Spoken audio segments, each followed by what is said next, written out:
Hello everybody, welcome to the fourth seminar in our series, Writing Slavery into Australian History. It's my great privilege, my name is Jane Lydon. It is my great privilege to introduce our speaker for today, Dr. Georgina Arnott. Georgie is a postdoctoral research associate in history at the University of Melbourne. Her research interests include biography, Australian colonial history, British imperial history, and Australian literary and intellectual history. She's a member of the Western Australian Legacies of British Slavery project and leads the research theme Revisionist Biographies, Forgetting and Remembering Slavery. Her research is centred on high-profile Western Australian families who arrived in the Swan River colony with connections to various forms of unfree labour. Georgina will contribute updated entries for the Australian Dictionary of Biography and consider how public commemorations, place names, statues, biographical indices have made connections between slavery and Australia in the present, either more or less visible. Georgina's first book, The Unknown Judith Wright, was published in 2016 and was shortlisted for the National Biography Award in 2017. And her collection of Wright's non-fiction will be published in 2022 for La Trobe University Press and Black Ink Books Australian Thinkers series. Her essay, Links in the Chain, Legacies of British Slavery in Australia, was published in Australian Book Review last year. Today she's giving a talk titled James Stirling, First Governor of Western Australia, an Imperial Investor. Thank you. Over to you, Georgie.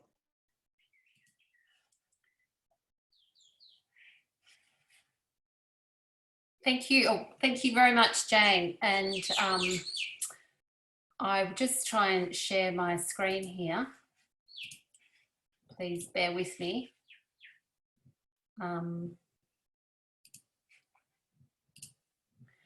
Okay, I hope that is visible to everyone. The title has changed slightly. It is Unfree Labour and the World of James Stirling, first Governor of Western Australia.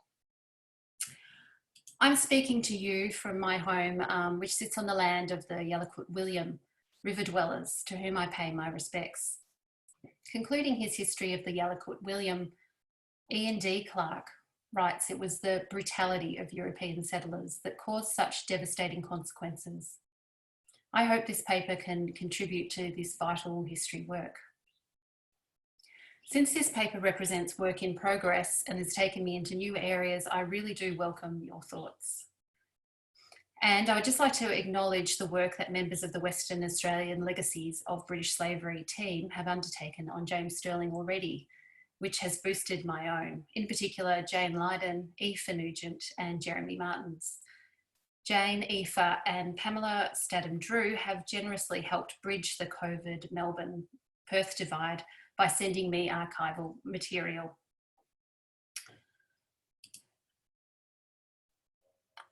In today's paper, I will show that James Stirling's family's wealth and standing arose from the use of unfree labour in the 18th and 19th centuries.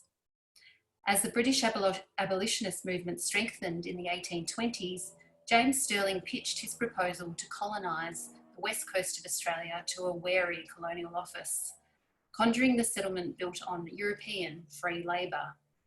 At the same time, he explained that the settlement would exist to protect and rely on for its survival British use of unfree labour in the Indian Ocean. The majority of this paper is devoted to the biographical reasons why James looked to unfree labour as a way of expanding empire and securing private wealth. By restoring this personal American and Caribbean context to James Stirling's proposals for Indian Ocean labour, this paper contributes to the history showing a continuum between unfree labour practices across the British Empire. To borrow another Claire Anderson phrase, this paper, like all those in this seminar series, contributes to a decentering of the historiography of enslavement by demonstrating that the Australian colonies were produced by a global history of slavery. Shortly before leaving for Western Australia, Stirling confirmed to his mother that he desired no property or interest separate from that of my family. One of the questions that hangs over this paper is the extent to which the intense familial obligation and networking that was characteristic of British upper class life in this period perpetuated coercive labour practices. This map shows very roughly the unfree labour and trade flows that I'll be referring to today. The red arrows show trade between Virginia, one of the 13 American colonies, Glasgow and France. The blue arrows show trade between Glasgow and the British Caribbean. The green arrows show movement between Western Australia and the Bay of Bengal to the east of India. James Stirling was born in 1791, the fifth son of cousins Andrew and Anna Stirling. James, and this is how I'm going to refer to him in this paper, was born at Drumpellier Estate, which sat about 8 kilometres from Glasgow on almost 1,000 acres of coal-rich land and the Monkland Canal. James's father Andrew had purchased the estate in 1777 from his uncle in a triumph for the family line. Several generations separated these Stirlings from the Keir Stirlings, who are strongly represented among West Indian slave owners at the point of abolition. In 1808, Andrew Stirling would be forced to sell Drumpellier back to his Buchanan cousins.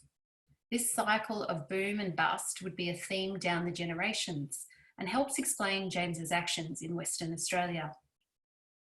Yet James's upbringing at Drumpellier took place during a period of boom. And this is a family tree that I have drawn up for today. It is incomplete, showing only those figures relevant here. James Stirling, his father was Andrew Stirling and mother, was Anna Stirling. Andrew Stirling's parents were Mary Buchanan and William Stirling. William Stirling's parents, or James's great-grandparents, were Isabella Hunter and John Stirling. John Stirling, born in 1677, was a Glasgow merchant who pioneered trade to the British slave colonies of Virginia, Barbados, St. Christopher and Montserrat. Virginia, the first English colony in America, would be important to both sides of Andrew Stirling's families after the 1706 Treaty of Union gave Scotland trade access to it. This slide shows enslaved Africans loading and nailing shut barrels of tobacco at a Virginian port. The first 50 years of Scottish-Virginian trade coincided with the tenfold growth in the purchase of African slave labour in British North America. The two developments were not unrelated. The rapid growth in British trade during the middle decades of the 18th century stimulated slave purchases in Virginia as planters struggled to keep up with European demand for tobacco and other crops.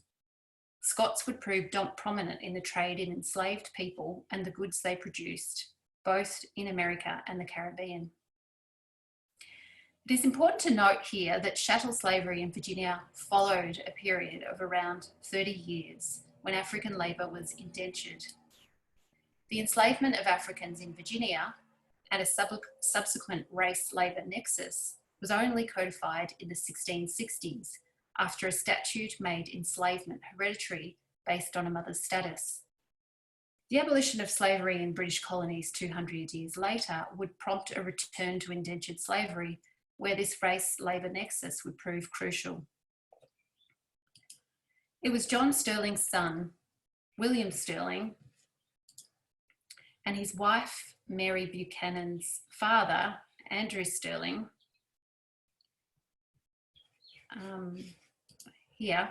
that rode this wave of massive growth stemming from the importation of Virginian tobacco into Glasgow, beginning around 1740.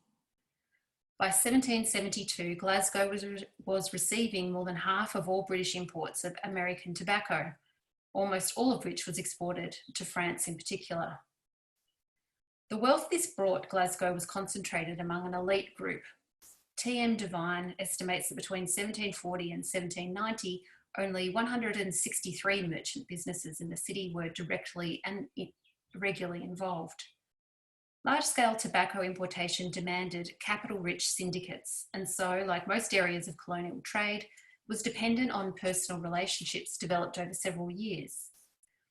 This situation gave rise to the terms Young Virginians and Virginia Dons, an elite among whom Andrew Buchanan and William Stirling were counted. And the marriage between William and Andrew's daughter may have been an attempt to consolidate concerns. Buchanan was, by the 1730s, Glasgow's largest tobacco importer, and himself owned extensive plantations throughout Virginia.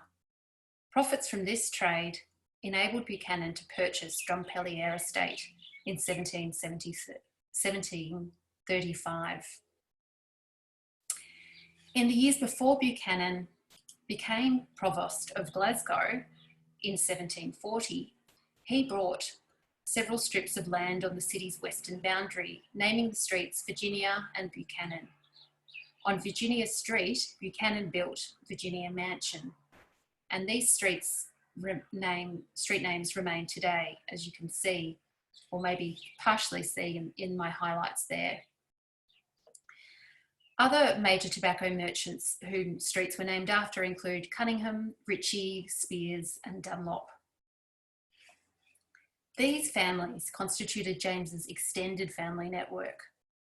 Though there will exist many more such connections, I suspect, this family tree shows that James's Mary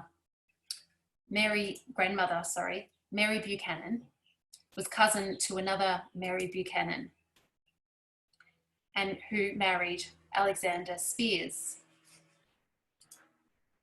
the largest importer of Virginia tobacco in the period following the American Revolution.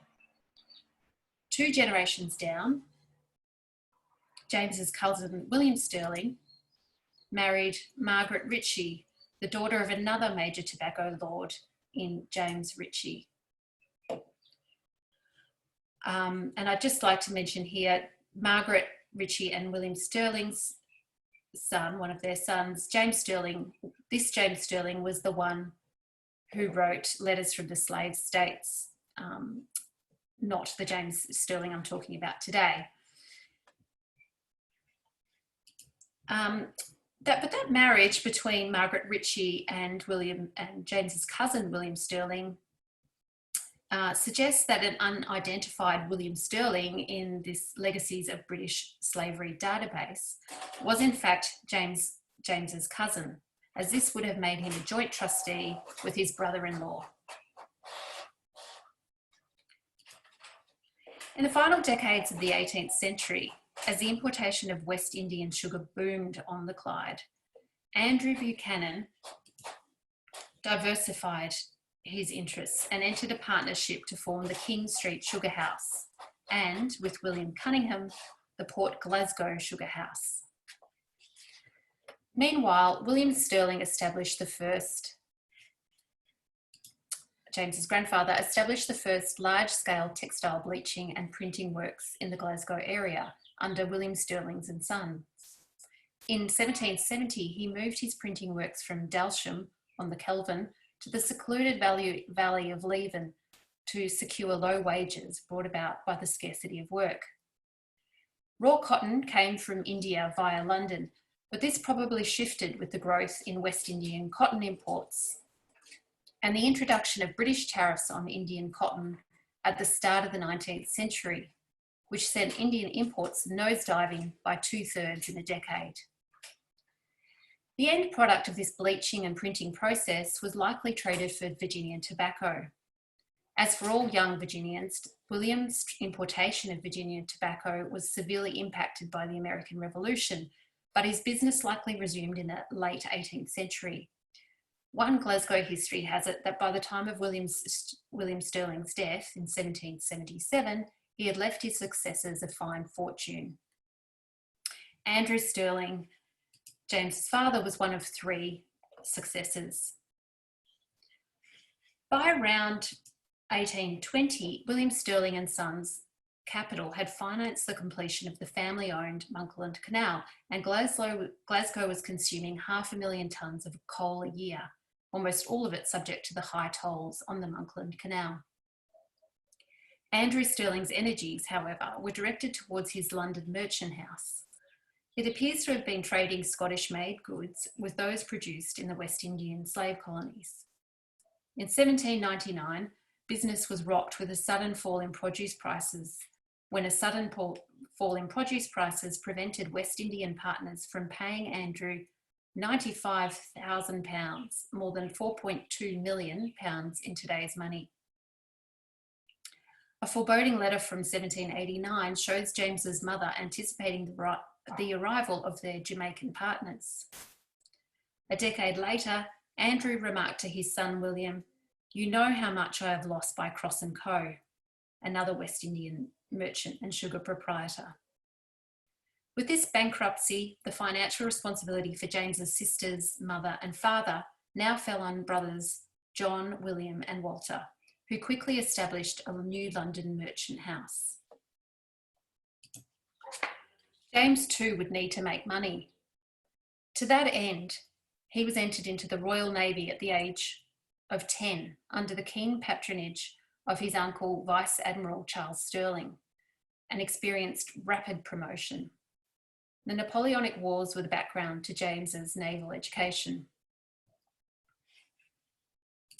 Charles, who was the brother of James Stirling's mother, was the son of a naval hero in Sir Walter Stirling. This Walter Stirling was knighted for his role in capturing the Caribbean island of St. Eustatius in 1781 from the Dutch West India Company. Stirling married Dorothea Willing, the daughter of a wealthy Philadelphian, whose mercantile house, Willing and Morris, transported slaves from Barbados and Charleston to ports in America on at least 3 occasions. In 1811, the year that James's brothers established a new merchant house in London, James's brother John married the daughter of the successor to Willing and Morris. Sterling connections to the West Indies remind us of the Royal Navy's role in providing security for the British slave colonies.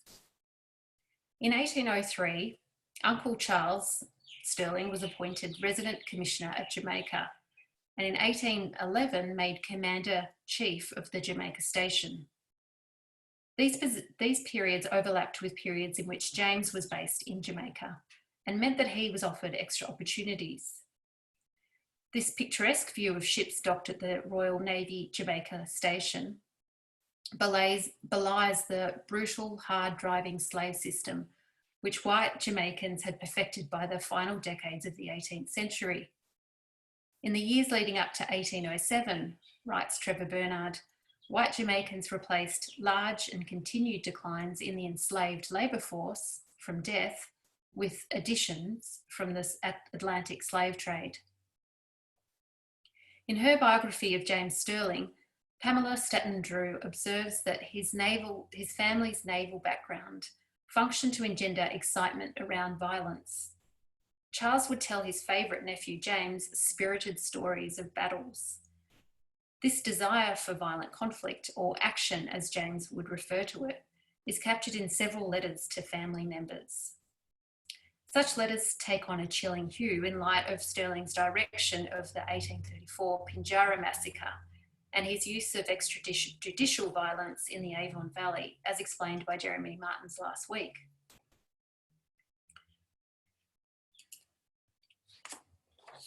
James's desire for action was not simply an opportunity to assert masculinity in an increasingly militaristic society. With the collapse of James's father's business, James sought money. The capture of enemy ships and their cargo resulted in prize money being distributed among the crew, a lengthy process overseen by courts of admiralty spread throughout the empire. In 1808, in a letter to brother John, James laments missing out on a grand affair in the Baltic Sea involving multiple captures, concluding sin battle, sin prize money. This loss was more than made up for by multiple captures in the following years. As a young lieutenant, James helped capture Spanish ships and was involved in the occupation of Montevideo, Uruguay in 1807, under the command of his uncle Charles. The total prize from this occupation was 25 armed warships, 2 large East India trade ships, and more than 10,000 tonnes of merchant shipping. The British called this loot, a word they adapted from Hindustani to describe the proceeds of plunders. In this case, the loot may have included slave-produced goods and enslaved Bantu people. Captured ships and their cargo, goods and people, were sold or repurposed by the Courts of Admiralty, with proceeds distributed between 5th and 6th class members of the victorious ships, according to hierarchy. In 1811, Uncle Charles successfully lobbied for James to be given command of the Brazen, sloop of war. Here is a picture of the ship which James commanded between 1812 and 1818, later turned into a church. Based in Jamaica, the Brazen helped sustain the colony's use of forced labour, including in 1813, when James transported 30 tonnes of Jamaican merchant silver to Portsmouth.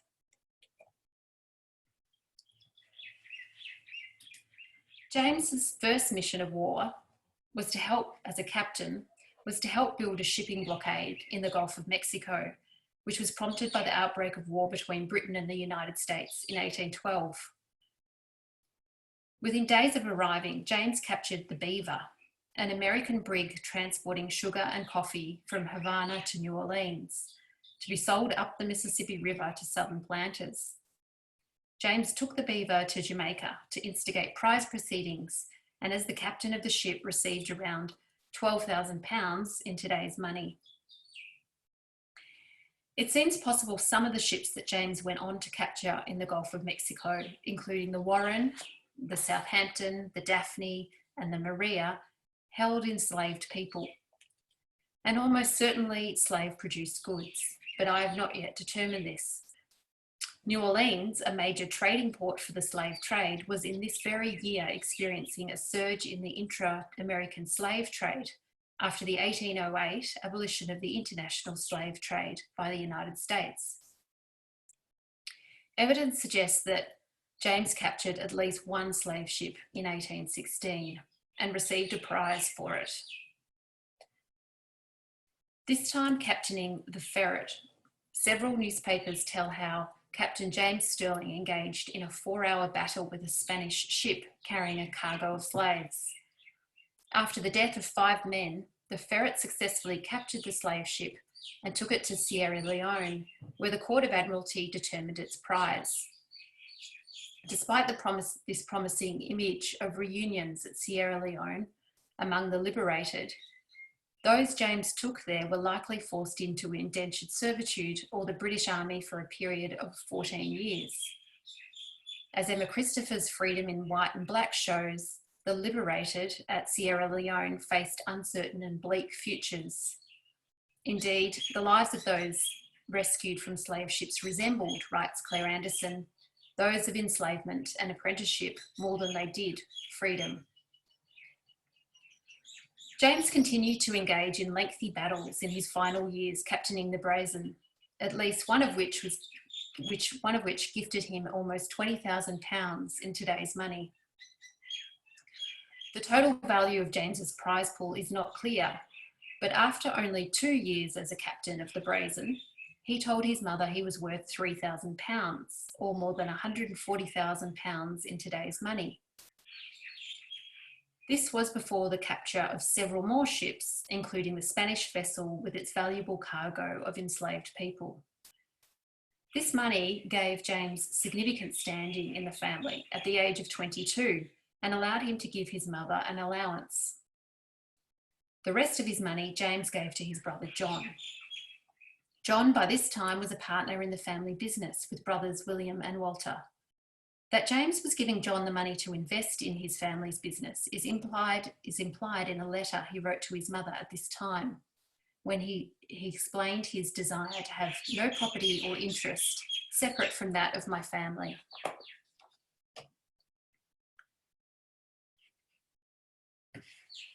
The revival of the family business under the management of John, Walter and William meant a great deal to James, who wrote to John in 1814, "You are all successful in the business. My father and mother promised to be capable of enjoying themselves for many years to come. Every member of the family is individually so lovable and so superior to everybody else in the world. And above all, we seem to be so closely connected and interwoven in all our views." The family's shave with financial misfortune had not dampened James's conviction that wealth and prestige were the Stirlings' due. By the mid-1820s, the family business collapsed again, this time for good. However, James's brothers each generated new significant income streams. Walter, who died with a considerable sum of £60,000 to his name, had, among other things, invested in 5 plantations in Barbados and 1 plantation in Guyana before slavery was abolished in 1833. In 1822, 4 years after the brazen was paid off and James retired on a half-pay pension, he asked James Mangles to marry his 15-year-old daughter, Ellen. James Mangles, a neighbour of James's parents, had become extremely wealthy through banking and merchant shipping. By the time James met him in 1821, at least 25 Mangles ships had conveyed convicts from London to New South Wales. His ships were busy in the Indian Ocean, also conducting trade with India, facilitated by Mangles' role as an East India Company director. Claire Anderson argues that a range of unfree labour practices flourishing in the Indian Ocean during this period, including convict transportation, contracts of indenture for Indian labourers, and chattel slavery, were produced by the same thing, a colonial repertoire that identified the impoverished, the marginalised, and the otherwise inferior as ideally suited for the purpose of imperial expansion and the supply of labour. Mangles' shipping operations are a case in point. James Mangles and his brother John were partners in the Rio Nova, a slave transportation ship that in 1792 purchased 467 kidnapped people from 3 ports on the west coast of Africa, including the notorious Cape Coast Castle in Ghana. The 414 people who survived the terrifying voyage were sold at Montego Bay, Jamaica. The following year, the Rio Nova returned to the same ports on the west coast of Africa, purchasing 416 people and selling 412 people at Black River, Mauritius. Around half of the people on these voyages were men. The rest were women and children. Mangles' pivot from the transatlantic market in the 18th century to the Indian Ocean market in the early 19th century speaks to the empire's capacity for shifting infrastructure throughout the globe to ensure future supplies of labour for continual expansion.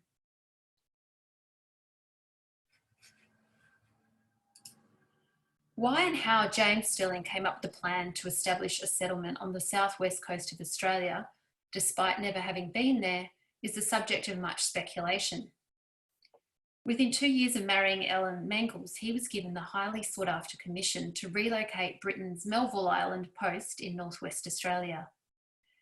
Statham Drew speculates that James Mangles was the likely string puller, given his considerable shareholdings in the East India Company meant he was heavily invested in Britain's Indian Ocean ports. While living with Mangles, James was advised to quote, cultivate powerful friends, privy to Mangles' definite ideas about colonialism, and welcomed into his library, chocked full with maps and reports on Australia. Pressure existed on James to both further Mangles' commercial interests through his commission and restore Stirling wealth and prestige. Around this time, James was forced to pay damages for an unsuccessful capture, and a year into his marriage admitted that he faced, quote, great hardship. That same year, James's mother became sick with worry about the social stigma produced by the family business's bankruptcy. A letter she wrote to James's brother John in 1829, once James had convinced the Colonial Office to let him establish a West Australian colony, reveals James's family's interest in the venture. John was at this stage to accompany his brother to Western Australia, establishing a new trading venture about which Anna Stirling wrote, "For the sake of repairing your broken fortune, I trust you will not hurry away from Western Australia. Leave nothing undone that may secure your independence. The game has only begun to be played, and though all is sunshine at the present moment, we cannot help feeling nervous as to the result, with every confidence in Jamie's talents and good intentions. It is nectar or nothing in respect of high standing in this world. The fortune he may make, in my estimation, is comparatively speaking, but as dirt below his feet, great as he tells me he expects it to be in the course of 10 years. Colonial Office approval for Western Australia had not come easily. India and Mauritius featured in these discussions, with James explaining that a new West Coast Australian colony would provide security and resources to Indian Ocean colonies. Referring to oceanic wind patterns, he claimed that India could be protected from attack and sustained by a ready military presence and convalescent station in Western Australia. Any threat to British rule in India risked disrupting the massive transfer of wealth that was underway from Britain to India during this period, estimated to have been worth £9.2 trillion. James knew the value of India to Britain. Mangles epitomised it. Imagining a predominantly European population in Western Australia, James's 1826 petition to Governor Darling stated, "I do not think it is too much to say that it may thereafter be to the various colonies of India that which the colonies in North America were once to the West Indian settlements." James's first name for the Swan River was, of course, Hesperia, or Land Looking West. Around this time, explains Malcolm Albrook, our speaker for next week, a network of British entrepreneurs in India, including the Mangal and Prinsep families, took active steps towards establishing an Indian Ocean sub-empire involving indentured labour from India entering Australia. James was receptive to their ideas. Within a few years of Swan River being established, labour shortages became a major brake on growth and forced up the prices of wages. As would become increasingly clear to James, the only way his fortune would be made was if his 100,000 acres of allocated land would become profitable. This depended entirely on the colony's capacity to provide labour, develop infrastructure, and push up the price of land. James's fortunes were shared by a number of James's siblings, his nephews, and James Mangles himself, on whose behalf he had chosen premier land allotments. James's reputation in the Navy was also at stake, for many settlers came via naval contacts and wanted their land to turn a profit too. James's indebtedness to his father-in-law, James Mangles, is registered in his naming of several prominent areas after him, including Mangles Bay, in which Swan River was inside. At a more practical level, it was registered in Mangles' dominance over London Swan River shipping, which the Swan River Guardian claimed resembled a monopoly and led to exorbitant freight charges. Nonetheless, it was crucial for James found a way of making his land profitable, especially after his attempt to export horses for the East India Company proved unworkable. 7 years after establishing the colony in 1836, James wrote to Secretary of State Lord Glenelg, himself the son of a director of the British East India Company, with a proposal to import indentured Bengal and Chinese labour into Western Australia. Indian peasants from the upper provinces of Bengal could be obtained at monthly wages of 4 rupees, James explained. James imagined the colony shoring up what he called the, quote, precarious hold his tiny settlement exerted over the 3,000 miles of coast he had claimed in 1829, by establishing plantation crops in its northern sections. He urged Glenelg to at least allow him to have surveys undertaken of the northern districts and, quote, experiment with crops grown by Bengalese or Chinese labour. As Hugh Tinker and Richard B. Allen have shown, such schemes involving tens of thousands of Asian indentured labourers in this period represented a, quote, new system of slavery and cannot be understood without reference to the systems of chattel slavery that they sought to replace. 3 years after James made his proposal, the Governor-General of India prohibited labour immigration, including to Australia, after reports of conditions akin to chattel slavery. Acts for abolition and prohibitions were not necessarily impediments. Tellingly, in James's proposal for indentured labour, the British Parliament's vote to abolish slavery, which had just occurred 3 years earlier, was something to be accommodated. If intratropical products could be raised in Western Australia at a lower rate than in other countries, he wrote, Her Majesty's government would thereby acquire the power of putting an end to the slave trade. As long as that evil is productive of profits, no extinction will be accomplished by treaty. But in consequence of the production of sugar and cotton at lower rates, the irresistible arguments of prices will put an end to these evils without further discussion. The son of merchants knew the irresistible arguments of prices, but in ostentatiously disavowing his family's method of wealth creation as an evil, he also demonstrated that he understood the importance of language and adaptation. In substance, what James was proposing was to produce sugar and cotton, notoriously dangerous and labour-intensive crops, at prices lower than Britain's competitor slave colonies, to expropriate labour more effectively.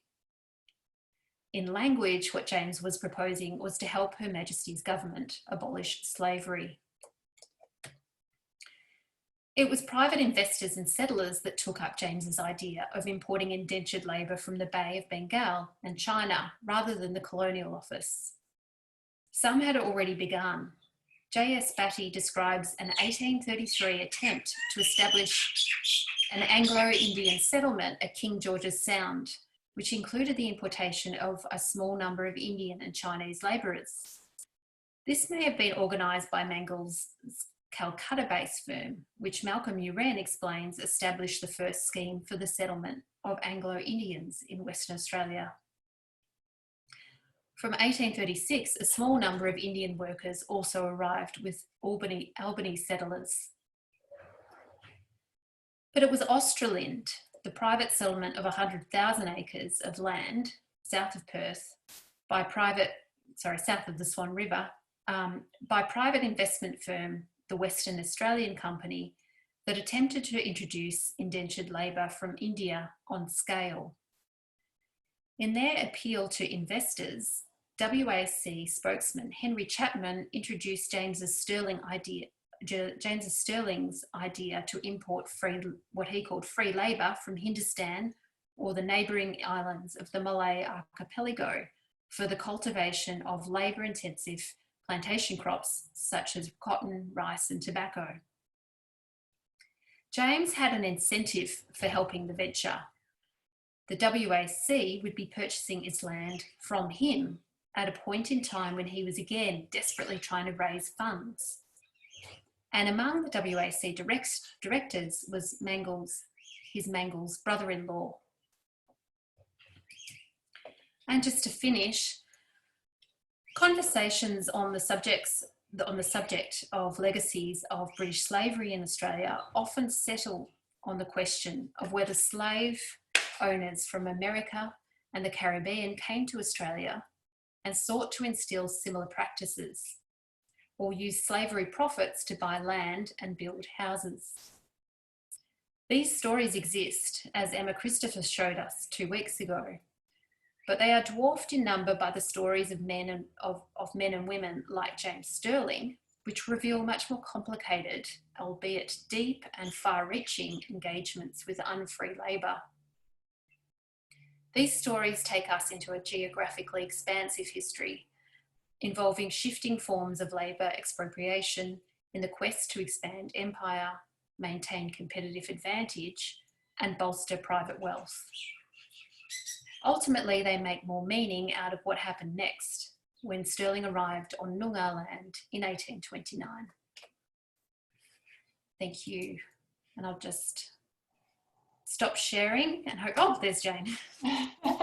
Well, thank you very much. And if we were all in the same room, there'd be a tremendous round of applause. That was such a wonderful talk. Thank you. I should have explained at the beginning. May I encourage our attendees to ask questions now using the Q&A function. So there's a button at the bottom of the screen there. So, and I know we have around 50 attendees, so I'm sure that there will be questions. In the meantime, though, I'm going to use my my privilege here just to ask, well, one question and one comment really. And the first one is that it was really quite a revelation to hear you talk about James's naval prizes, because obviously, you know, he was already profiting actually from Caribbean slavery, and that was really quite illuminating to hear that. And it tied in actually with a realisation I had recently, which was that some of the very first settlers to arrive in Western Australia as part of the Swan River enterprise, in fact, had become involved through James's naval networks. So, for example, the Bussell family, a number of their connections and settlers in the Vass, you know, the Malloys, for example, had come to Western Australia because they knew Stirling and his connections through the Navy. So that seems to speak to, you know, what Zoe Laidlaw has termed colonial connections in this much broader sense, which I think, you know, helps to explain some of those, what propelled the colony in the first instance. I guess the question there is, you know, have you been coming across those kinds of links in the First Fleet and in that first phase? Yes, yeah, definitely, absolutely. And it's so many links that it's sort of terrifying to try and map them, as would ideally be to map them in a big family tree. But there are so many links, and these are partly possible to see through the Dictionary of Western Australians, which Zoe Laidlaw and I will be talking about in a couple of weeks, which records the early settlers to the Swan River and mentions what ships they came on and sometimes their connections. So we're able to restore some of the connections through that really valuable work. Fantastic. So again, there was a comment from Tony Hughes saying thank you very much, and thank you for the talk. I did want to ask a second sort of question, which is, again, you've really beautifully outlined the links at that time to debates about different forms of labour, both during the 1820s prior to colonisation, but then Stirling's attempts to secure supplies of labour afterwards. And of course, it reminds me of the much better known debates about those forms of labour that were happening in New South Wales during the 1830s. So, you know, there's quite a lot about the pastoralist push to secure so-called coolie labour or even Chinese labour leading up to 1837, which is when it became policy that Australia would remain white. So again, I think what you've done is reveal some of that frantic search for labour, but also the particular family role of the Stirlings-Mangles connection there, which again is quite eye-opening. So I think, you know, as a case study, this is a kind of missing link, you know, in geographic, but also, you know, geopolitical terms between these searches for labour. So yeah, absolutely. Well, Stirling obviously links he links all the settlers that were there in the first 10 years. You know, they all had to get him to approve their land allotments. So his relationships with them and the favour that he showed them was, you know, really significant. And I think as some of these letters between his family members show, you know, favour was something that was, you know, really important and central, and was the way that they did things in their family. I think that this, you know, there's a lot more to be done, but the for instance, I know we recently received a copy of James Stirling, the original land allotment of James Stirling's, original record or map of James Stirling's first allotment of land at Guildford on the Swan River, and noted in that was sat right next to an allotment for James Stirling, his father-in-law. So he'd given the two best, the prime spots of land to himself and his father-in-law. But of course, as Pamela Statham-Drew shows in her biography, I mean, his was the whole 10 years that he was in the Swan Valley, he was constantly rearranging his land allotments to get better land, as he saw it, more productive land. And so there was this kind of jostling that all the other settlers were doing around him. Yes, oh, look, absolutely. Thank you. Now, we do have two questions, but before I move on to them, can I just ask a quick question about the source? So we do hear about Mangles Library, and I have read Pamela Statham-Drew's wonderful biography, but is there a particular reference to Mangles Library that... Well, I got my source was Pamela there too, so okay, all right. I'll have a look at her source. I'll go and look up the references. So we'll move on now. Zoe Laidlaw says, Georgie, thanks, terrific paper. I was interested by how the Stirling family's fortune was so precarious. They kept losing their money, but then accruing more wealth through new imperial ventures. It reminds us how important it is to look beyond very obvious connections, like the compensation paid out at the point of emancipation, to these much more expansive geographical and chronological networks. So yes, would you like to, I think you also touched on that in your conclusion, didn't you, in pointing out how complex some of these networks are. Yeah, and I think, thanks Zoe, and I think that the boom and bust cycle, or if you could call it a cycle, was just so fundamental to the family, and so it really explains so much of their commercial activity and motivations for doing things, including James coming to Western Australia. Yeah, amazing. Nikita Vanderbilt says, thank you, Georgie. Have you seen any evidence so far of how these families understand this legacy today? And she has a second question. She's curious also about how these legacies are observable in the art produced in the colony at the time. So first one. I wonder, Jane, if you might be better positioned to respond to that about the art, the colony. Yeah. Well, that is a very interesting question. So we are starting to kind of see some of these visual allusions to slavery in fresh ways.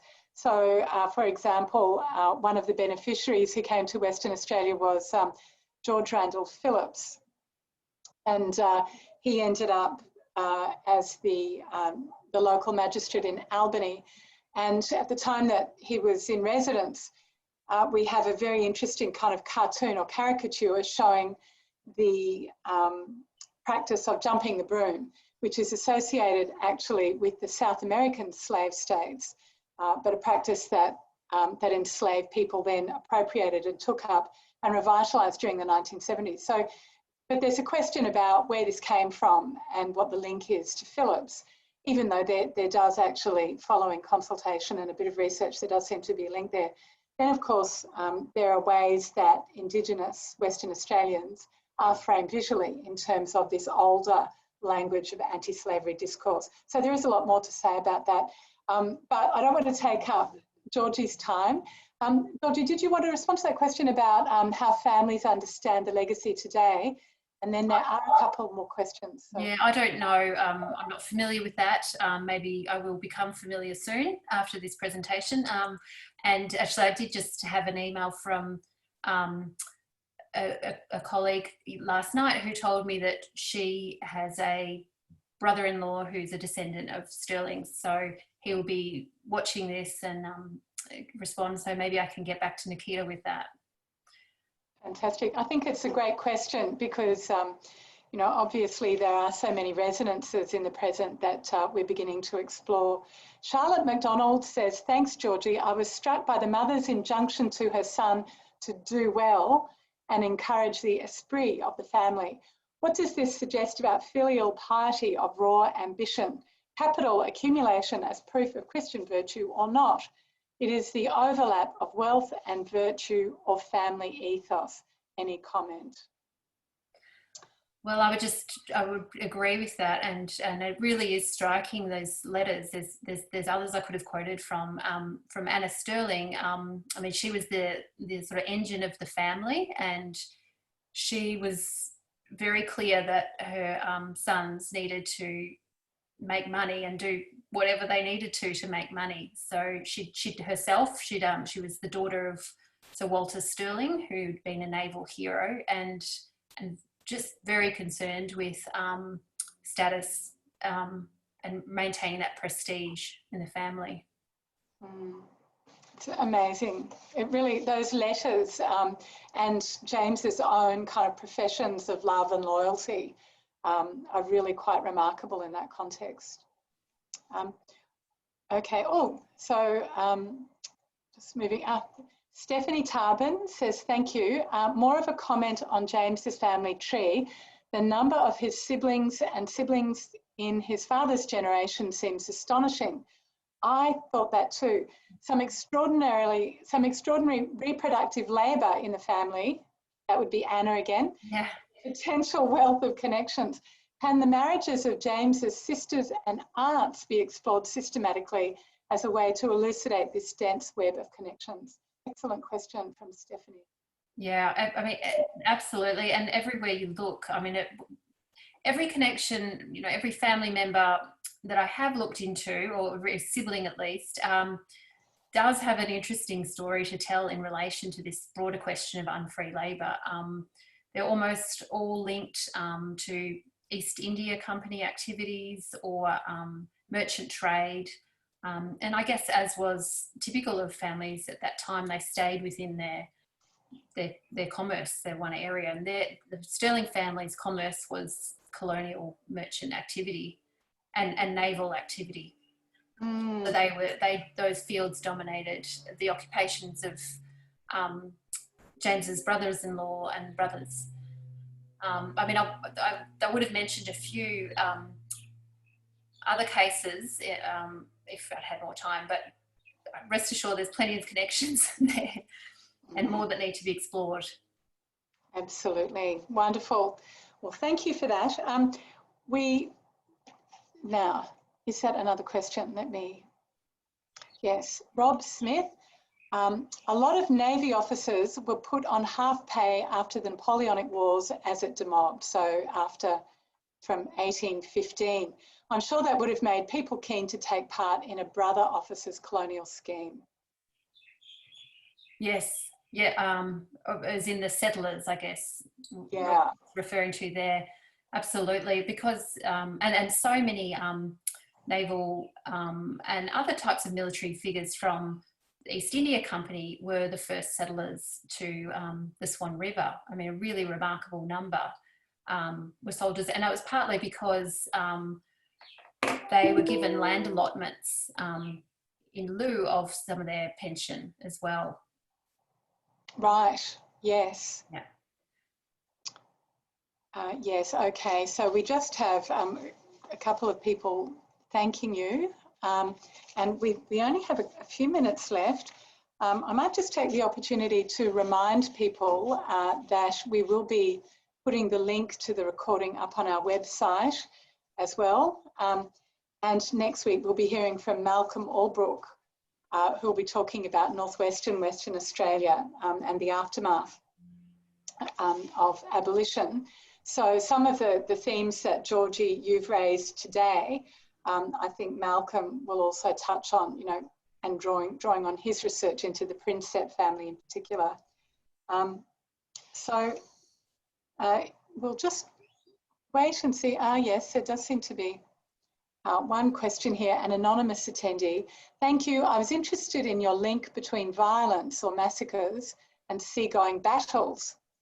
Since victors had the tradition of saving survivors of the losing ships, just how violent were his battles?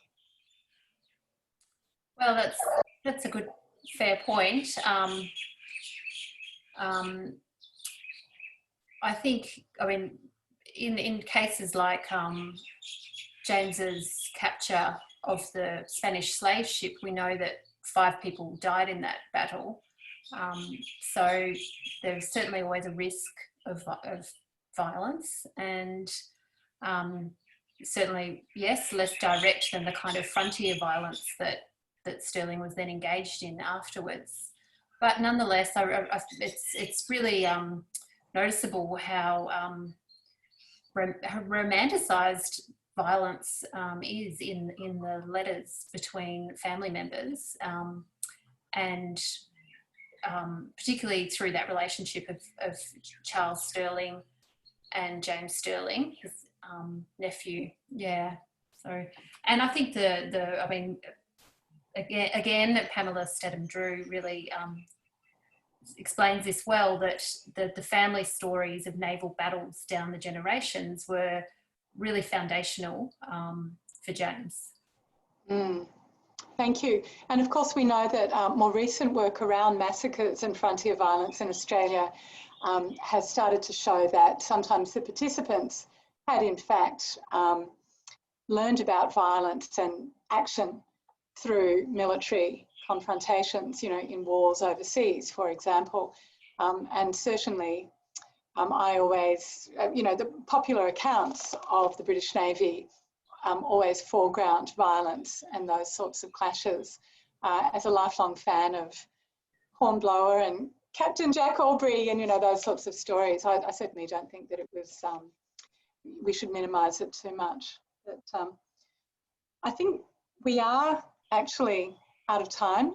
Unless there are any final, I'm just going to check the chat. Yes, here's a question. I'd be interested to know about imported Indian labour. So although the Indian Governor-General said no to that proposal, that was in 1834, I think, or 1840. Were there any instances of groups brought over to Western Australia? Any stories there? So that might be our final question. Yeah, as I've mentioned, a couple of settlements at Albany and King George Sound that brought out small numbers. And then another case of about 30 Indian people being brought out, labourers. But then with Australind, although that was very short-lived, it did bring out, I'm not sure, Jane, you might know this better than I, but I think about between 40 and 50 Indian labourers.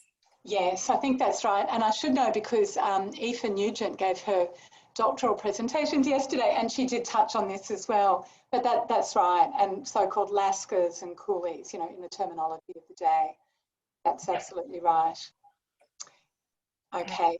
Look, that is just wonderful. Thank you so much, Georgie. And I'm sure, again, everyone, please join me in a round of applause and I'll end the seminar. Thank you. Thanks, everyone. Bye.